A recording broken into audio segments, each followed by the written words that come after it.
biosolids. That's what obviously we do a tour like this, and we always stop at this spot right beside this pile, and generally we don't even mention that it's biosolids until we've talked about some more of the process, just so people can be this close to it. They picture this toxic pile and flies flying around in this kind of nasty scene, and this is what biosolids is. It's one of the biggest challenges we have in this area is just misinformation that's out there and emotional reactions to this product, and it's something we're trying to be as sympathetic as we can to the folks out there and make sure that they do have a source of good, accurate, and factual information.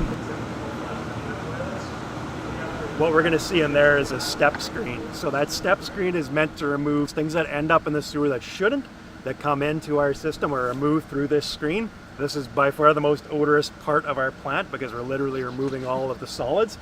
It gets quite a bit less odorous after this.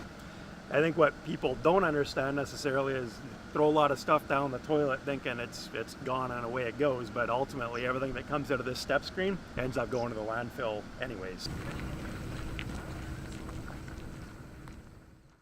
So with this cell, there's a possibility of creating methane.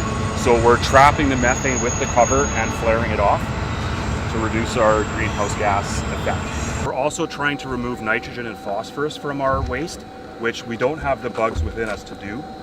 So we are growing specific bugs in here that allow us to remove nitrogen and phosphorus from our system.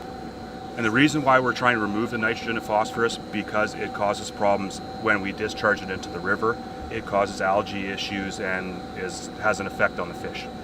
But it's the most important part of the process, where we're actually removing probably 95 to 98% of all the waste.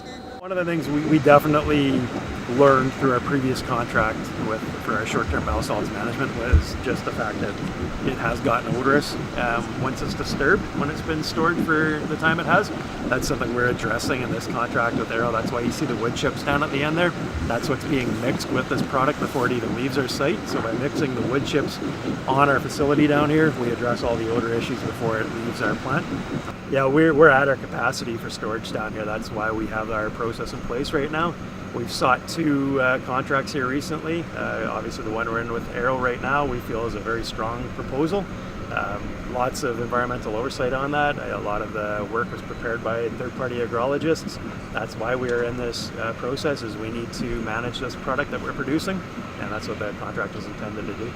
Ultimately, the goal is to get the stockpile removed from our site, beneficially reused through our contract, and then just continually manage the ongoing daily production. So we wouldn't store anymore, we wouldn't stockpile anymore, we would just manage the biosolids as they are produced.